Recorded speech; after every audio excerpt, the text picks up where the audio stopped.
कौन थी सबरी? भगवान राम ने क्यों खाए थे जूठे बेर? हमारी इस कहानी को सुनने से पहले अगर आपने अभी तक हमारे चैनल को सब्सक्राइब नहीं किया तो चैनल को सब्सक्राइब करके बेल आइकन जरूर दबाइए, साथ ही लाइक करना ना भूलें। रामायण में सबरी का जिक्र जरूर आता है। सबरी एक आदिवासी लड़की थी जिसे लोग अछूत मानते थे। भगवान राम एक दिन उनकी कुटिया में पहुँचे और सबरी के जूठे पैर खाए। पढ़े सबरी और राम की पूरी कहानी। सबरी का जन्म एक गरीब आदिवासी परिवार में हुआ था। उसे अछूत माना जाता था। सबरी के माँ बाप ने उसका विवाह ऐसे व्यक्ति से तय किया जो शराब के नशे में चूर रहता था। मांस मदिरा के अलावा उसे कुछ नज़र नहीं आता था।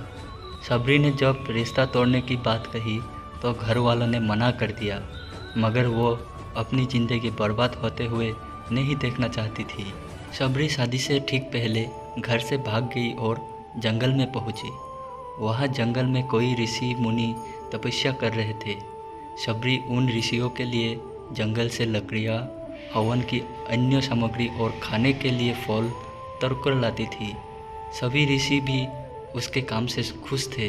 अचानक एक दिन ऋषि मुनियों को पता चल गया कि सबरी एक अछूत आदिवासी थी। उसके बाद सभी ऋषियों ने सबरी से दूर रहने लगे। सबरी जिस तालाब से जल लेने जाती थी, ऋषियों ने वहाँ से पानी लेना भी बंद कर दिया। आखिर में सिर्फ ऋषि मतंग ने ही उन्हें अपनाया और शिक्षा दी। उन्होंने सबरी को अपनी बेटी की तरह रखा। जब वो बूढ़े हो चले तो उन्होंने सबरी को पास बुलाया और कहा कि एक दिन भगवान राम तेरी कुटिया में आएंगे और खुद तुम्हें इस संसार से मुक्त करेंगे। ये कहकर ऋषि मतंग चल बसे। इसके बाद सबरी अकेली अपनी कुटिया में रहने लगी। वो रोजाना बाग से फूल और बेर तोड़कर लाती, फूलों से कुटियों को सजाती और राम का इंतज़ार करती। वो बेर को चखकर देखती कि वो मीठे हैं या नहीं। ये सिलसिला कई सालों तक चलता रहा।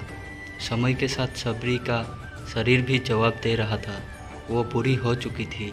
एक दिन राम अपने छोटे भाई लक्ष्मण के साथ सीता की खोज में वन में भ्रमण कर रहे थे। राम को प्यास लगी तो उसी तालाब के पास पहुँचे। कुछ ऋषियों ने राम और लक्ष्मण को सरोवर की तरफ जाते देखा तो रोक दिया। ऋषियों ने कहा कि एक अछूत नारी इस तालाब से पानी लेती थी। यहाँ का जल अशुद्ध हो गया है। इसके बाद राम ने उन ऋषियों को डांटा। उन्होंने कहा कि नारी इंसान को जन्म देती है तो वो अशुद्ध कैसे हो सकती है? इस ब्रह्मांड की कोई नारी अशुद्ध नहीं हो सकती। राम ने उनसे उस नारी का पता पूछा। ऋषियों ने सबरी की कुटिया का पता बता दिया। जैसे ही राम कुटिया की तरफ पहुँचे, सबरी ने उन्हें पहचान लिया।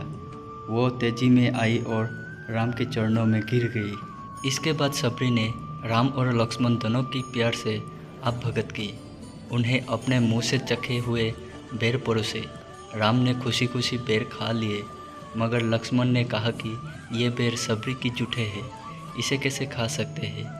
इस पर राम ने कहा कि ये जूठे नहीं बल्कि मीठे बेर है, इसमें माँ सबरी का प्यार है। इसके बाद सबरी ने भगवान राम से देह त्याग की इच्छा जताई। राम ने आशीर्वाद दिया और सबरी ने उनके सामने ही अपना शरीर त्याग दिया। तो दोस्तों, ये थी माँ सबरी और भगवान राम की कहानी।